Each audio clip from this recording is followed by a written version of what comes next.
Hey guys, welcome to another episode of A Little This and That. This is just a little video that I put out every once in a while talking about whatever. It's usually a response to comments that I get on posts and other videos. It can also be like in the case for today, something that came up in a recent reading with a client that I thought, this is great information. I want to I want to talk about this more. I will give you a little caveat. I feel like I'm going to be all over the place in this video. I just did several video readings. Also, thank you to those of you who are signing up for your New Year readings. Those are hour-long readings, and we draw a card for every month of the year. It's a wonderful way to start the new year, and Happy New Year, by the way. It is New Year's Eve at the time that I am recording this. So I'm really excited about 2024. I have a really good feeling about this year for everyone. And maybe we'll start there. I have quite a few things that I want to cover today, but let's start talking about 2024. The numerology of this year is an 8. And 8s are abundance, it's prosperity. If you take an 8 and lay it on its side, it's infinity. And I just put out a public reading for New Year's, and the card that flipped out of the deck was the Seven of Earth, which is all about receiving the fruits of your labor and the benefits of everything you've been working on. And so I just feel like the tables are turning for anyone who has been working really hard and not really seeing results. I just want to start my video today by saying keep going, because this new year is going to be amazing. We also have some very powerful astrological aspects happening. We have Pluto moving from Capricorn to Aquarius. If you're a cardinal sign, Libra, Aries, Cancer, Capricorn, you're going to feel this. Like, if you're not already feeling it, you'll feel it through the month of January and into February, this lightning and everything that you have been working for the last 15 years, actually. You're really going to start to see results, and things are really going to just ease up for you.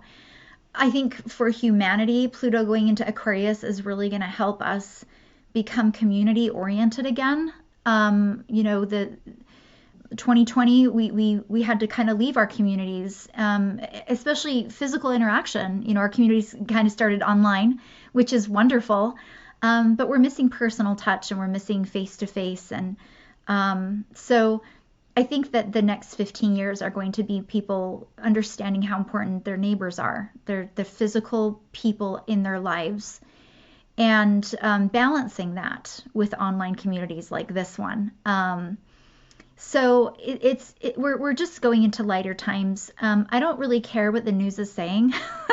I don't really care what doom and gloom people.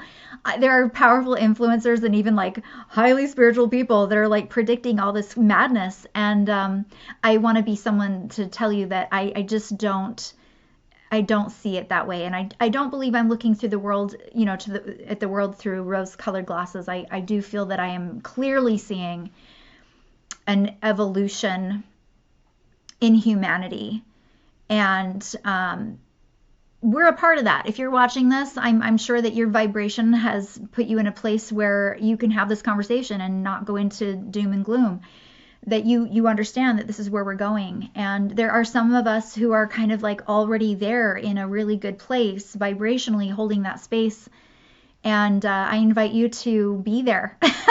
Hold the space of clarity and ground down that good, love and community and coming together and peace in the world. I think that we're really needing that right now. So I'm going to dovetail that with the first question I came here to answer. So there's my synopsis on 2024 and all the goodness and where I believe we're heading. And I hope that that's good news to you, especially if you've been listening to anybody telling you otherwise. The first question I want to answer was in one of my posts that I did. It was a little reel on Instagram talking about things that got me through 2023, and one of them was 528HZ. Somebody had asked, what is that, and can you go a little bit more into these frequencies? So I wanted to do a little bit of research and make sure that my resources were correct before I answered. And then when I went back to answer the question, I could not find the comment. So if If you were the one that asked that question, I am not ignoring you. I literally cannot find that question. So I'm going to answer it on here, hoping that you get the answer that you're looking for. Now, mind you, Google is what I'm looking at, so that's what you could do also is just Google that question. So the frequencies that I refer to are the I'm going to butcher this word, Solfeggio is how you say it, frequencies. They are ancient musical tones that are believed to have therapeutic and spiritual properties. They originated in the medieval times, in medieval chanting, and these frequencies have been used in healing and meditation. And there are several different frequencies. There's 6 main ones, but there are several ones in between those that bring about various levels of healing, if you will. So definitely go look up Solfeggio. Solfeggio is how you say that, frequencies. I mean, that's the best I can do as far as like a high level definition of what they are. I find mine on YouTube. I just search Solfeggio frequency or good frequency, and then I look and make sure in the description box that it is actually Solfeggio and not just, there's a lot of good frequencies. Oh my gosh, Tibetan bowls. I love playing those when I clear my house. I have Tibetan bowls myself that I use. Bells, chanting, humming, they're all really good. Vibrations are real and they do affect us. Our bodies are made of mostly fluid, and we know because of the work of, my mind is not working, the doctor who did all the studies on water, Emoto. Dr. Emoto had done all of these studies on water, that different frequencies would change the structure of water. And so the same thing happens within us when we are with frequencies. So these frequencies can change your body, your mind, the energy, your aura. I constantly have them in my house. And even more so once I started making orgonite. So like my little money makers, these ones, as the epoxy is setting, it actually sets to the frequency of 888, 888HZ, which is the prosperity and wealth frequency. And so that frequency is in that piece. So I mentioned 528 because that is my personal favorite. I'm going to go through the 6 main frequencies though, just in case you're working on something in your life. These frequencies can be played, and very often the videos are like 8 to 10 hours long. You can sleep to them, you can put them on in the background. If you're cooking, if you're making crafts, if you're spell working, whatever you're doing, having them on in the background is a good idea. It's kind of like a life cheat. I'm not going to use the word cheat. It's a life hack. Having them on in the background shifts your whole space.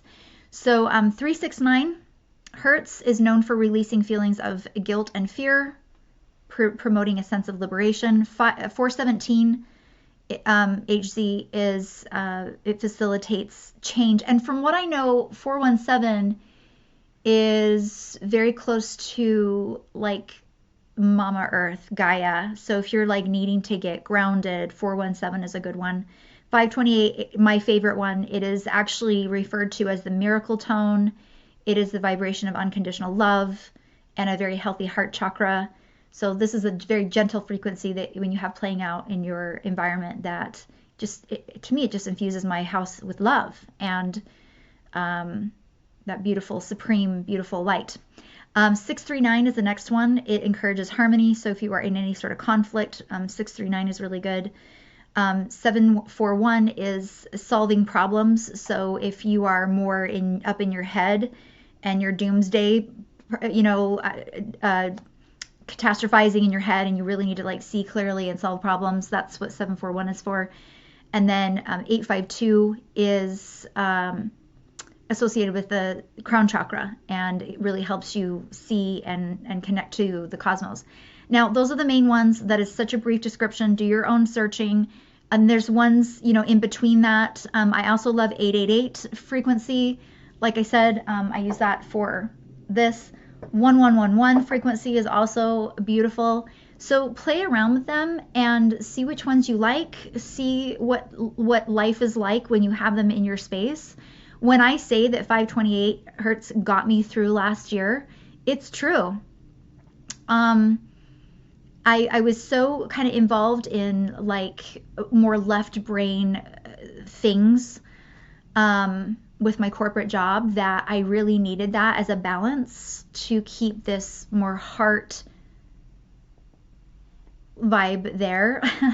Open heart, love, right brain type of energy. And yeah, play around with it. See what you think. I'd love to hear in your comments, or in the comments, what your experience of the solfeggio frequencies are, and if there are other tones that you have connected with. Like I said, I love Tibetan bowls, I love chimes, wind chimes. Everything has a spiritual frequency. I worked with a shaman that at the end of his healings would ring a little bell, and I loved it. It was just kind of like this little sprinkling of heavenly dust onto me with this little bell, So I'd love to hear your experience about that. Okay, moving to the meat and potatoes of this video, and the reason why I thought I would just come on here and chat about this and that. There's a subject that I really had a good time talking to a client last week about. They asked, this was the issue, and this is so relatable. This is why I just think this is going to be such a fun discussion. This person was beating themselves up for reacting to something, being reactive. And they were really kind of like, how can I become less reactive in life? Like there are some situations where you have to react, like somebody almost hits your car, you need to react and hurry and, move over or whatever. And there may be a follow-up reaction that is kind of like adrenaline based. You're like, hey, I don't know why I became an Italian all of a sudden. Hey, that's obviously a reaction that's within me. I don't know. But so I think that there's this idea out there that when you're spiritual, you become less reactive to life. And for me, that has not been my experience. I think that my reactions have shifted. They've changed. But I think that we are not here to just live these completely like stone-faced lives. We came here to live, to experience contrast. And yes, conflict. And to explore what our reactions are going to be. So let's talk about reactions, and let's talk about how to become less negatively reactive. But the first thing I want to bring to the table here is reactions are normal. They're natural. And you should allow yourself to react. I've got notes.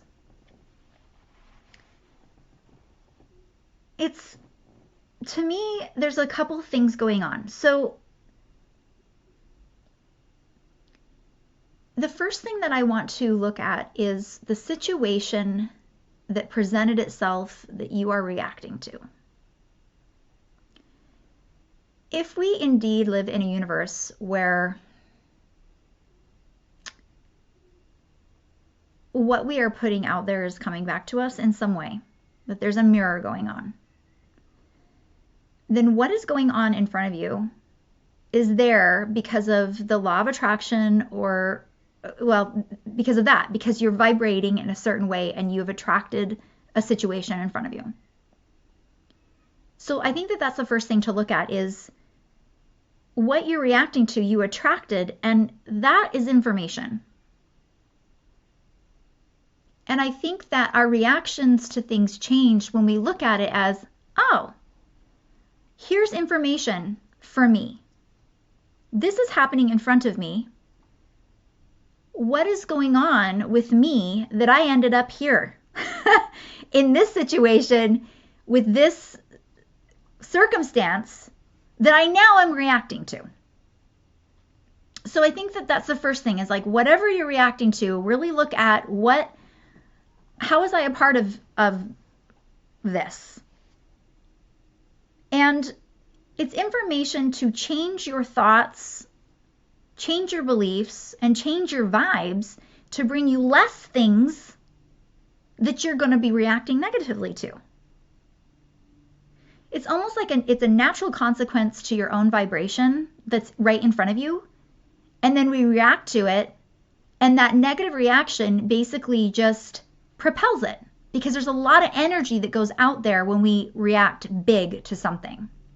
And when we react big to something, we're communicating that this is what I'm involved in. This is my vibration. So I think that we have to, it's like the chicken or the egg. What came first, the universe's reaction to you or your reaction to the universe? So we have to kind of stop that cycle first and foremost and go, okay, hold on. What it is, before I go and dissect myself and how I'm going to react to this, this is in front of me, which is information. So there's a thought, there's a belief, and there's a vibe that brought this to me. Nobody likes to hear that. Everybody hates that. I do too. I don't like that, because then it's like, well, now I've got even more work to do than I thought. I just want to monitor my reaction. No, we also have to monitor what caused the original action to happen. So action happened and we're reacting to it, but we have to look at the action. We have to go, what is it about me? What was the thought, the belief? Because that action doesn't happen to everyone. It happened to you. And so now we have to look at, what do I need to clean up as far as my thoughts, my beliefs, and my frequency? Okay, so then the next thing is, then we can go into your reaction. Your reaction is indicative as to what is inside of you. So I got coffee in this cup. If I pour it out, nothing else is going to happen. If I bump this, if I tip it over, nothing else is going to come out of this cup but what I poured into it. Your reaction tells you what's inside. And if you don't like it, then that's where we do the inner work. I got to clean up not only the frequency that attracted the action, but also what is inside of me, which is probably related, that came out. So I'm going to tell you guys a little story. There was a monk, and this is like me telling a story, and like I said, I feel like I'm kind of all over the place today, but bear with me. There was a monk who decided that he wanted to meditate away from everybody. He didn't want to have any distractions. He wanted to work on his enlightenment, whatever it was. So he left the monastery, walked over to a lake, got into a rowboat, and went out into the middle of this lake. And he's like, cool, I'm away from everyone. No one's going to bother me. There's no disturbances. I will now attain inner peace. And so there he was with his eyes closed, meditating. He can hear nature. Everything's wonderful. And pretty soon, somebody's boat bumps into his. He stayed in his meditation. But then a little while later, bump, bump. And he's like, I'm going to stay centered. Someone's boat keeps bumping into his. He's getting annoyed. He's getting frustrated. He's experiencing resentment. Finally, he gets angry. He opens his eyes to see who in the world keeps bumping into him. And he sees that it's just a boat with no one in it. It had become loose from the dock and had drifted over and was just bumping into his boat. His enlightenment in that moment was, there is nobody else. There is nobody else. It's just me and my reaction. The resentment, the irritability, and the anger was already in there, or it would not have come out. Had nothing to do with anybody else because there was nobody else there. But that's what came out when he was bumped. So this is where your spiritual practice comes into play. We have to take time to fill ourselves up with what we want to come out in those moments. You can, before the action happens, actually think about, what do I want to come out of me when I'm bumped? When the action happens, what is my reaction going to be? Do I want it to be grace? If so, give yourself grace. Do I want to be more kind? Do I want kindness to come out of me during a bad interaction? Then I need to fill myself up with kindness. I need to be kind to myself. I need to think kind thoughts. Practice kindness. Everybody's like, why do I have to have, not everybody, I've had people ask me, why do I have to have such a strict spiritual practice? It's because of this. Because life will bump you. Because you are going to want the world to be perfect and peaceful and quiet so that you can experience peace.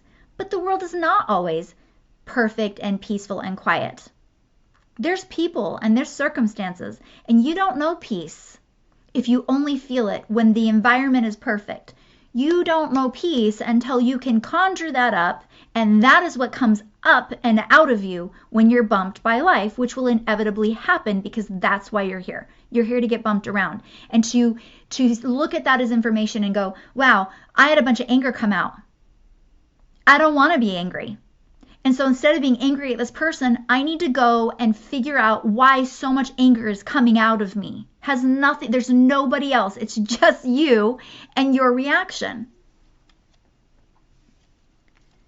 So I don't think that we're supposed to live a non-reactive life. I think that we need to clean up what comes out of us when we are reacting. We need to clean up and become more pleasant within ourselves so that when things happen, better things come out of us. Okay, so I'm going to go into my other notes here. How do we do that? Oh, first of all, before I go into like a good way to do this, also I just noticed that I'm using the wrong camera. I've like been looking in the wrong camera, and this one has like not that great quality, but that's okay. I told you, I've been doing readings all day. I'm like barely in my body. Okay. If you are someone who has been living a life of extreme highs and lows, check your reactions because your reaction to something might be like equally as big or bigger than the action. And that is what like creates all this momentum, and then another action happens and then we continue reacting. So minimizing your reactions begins to regulate your extreme highs and lows and your ups and downs. So instead of being like, this horrible thing happened and I'm going to react just as big, and now I'm down here, and now like, or this really awesome thing's in this really horrible thing, whatever it is, if it's like extreme up and down and you're like feeling a little whiplashed by life, see what you can do to minimize your reaction and outlet it in a different way. So I would never tell you to stuff down your feelings or to hold it in. I'm just saying outlet it somewhere else, like go scream into your pillow or go for a walk or run or talk to a friend or talk it out or journal it out or do something that will not create more negative momentum. So your reaction to, so let's say this horrible thing happens, whatever way I'm going, let's go down, and you meet it. You're just going to continue. You meet it with your reaction. Something small. Somebody honks at you. You honk back even harder. You've now just put it out there into the universe. I'm a honker. Please honk at me. I'll honk back. And that's your driving experience. Let's say someone honks at you and you wave and smile. You've now put it out there. I'm a waver and a smiler. Guess what you're going to start seeing? More waves, more smiles. That's a very simple way of putting it. But the less that you are going to react, your life becomes like this. It's never going to be a straight line. That's your perfectionism coming in. But you're going to have these highs and lows that are like totally manageable. You're like, not the worst things are happening to me because I'm not overreacting and reacting in like the craziest ways.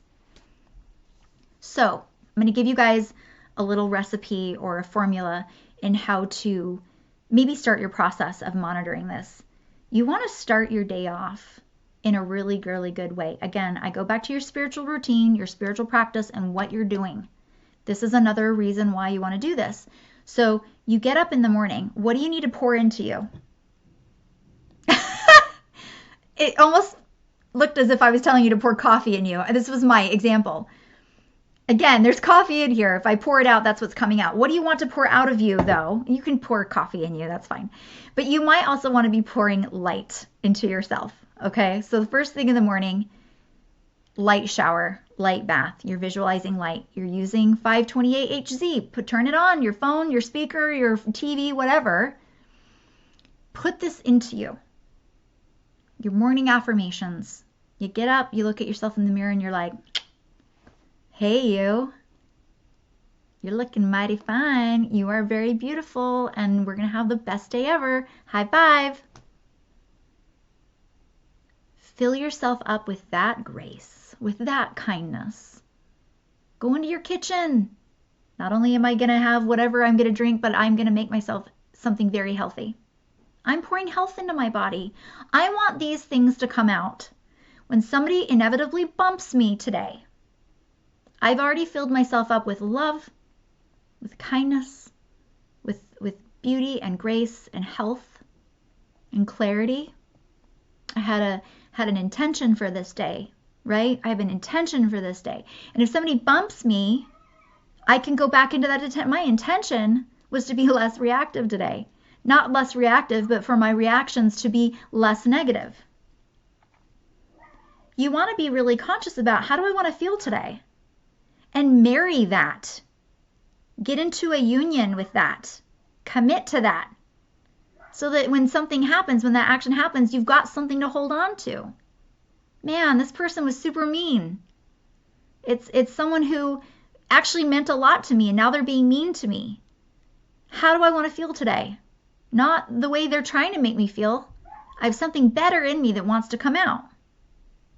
And you fill yourself up with so much of your own love, of your own light, and then also using resources in the music, food, friends that love you, healthy things that you're reading, whatever it is.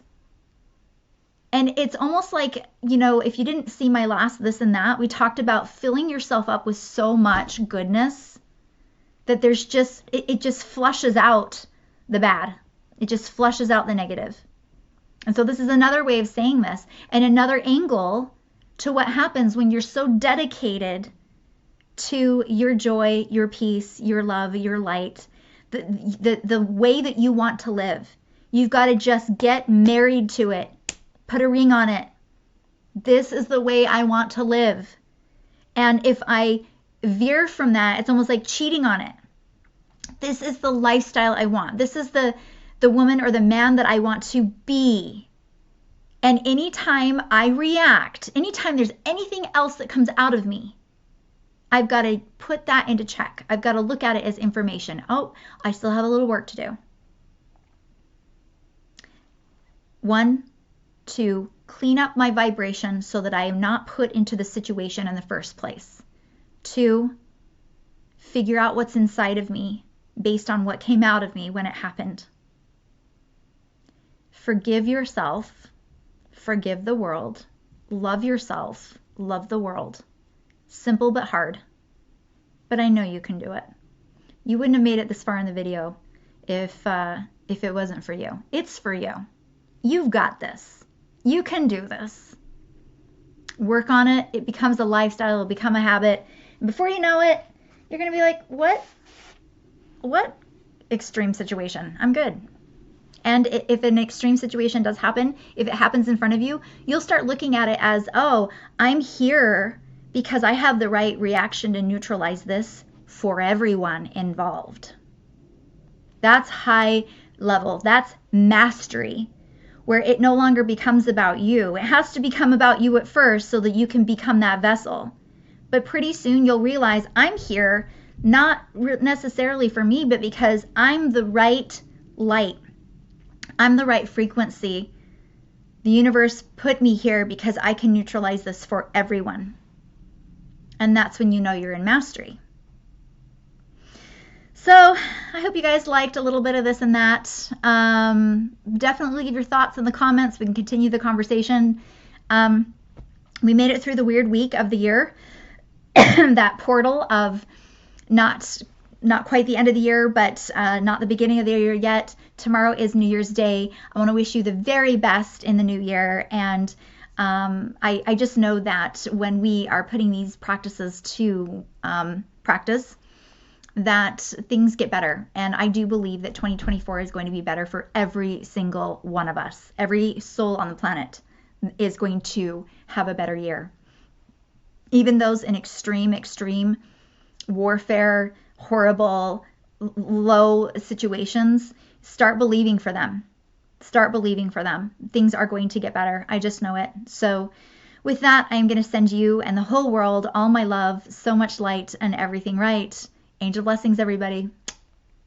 Happy New Year.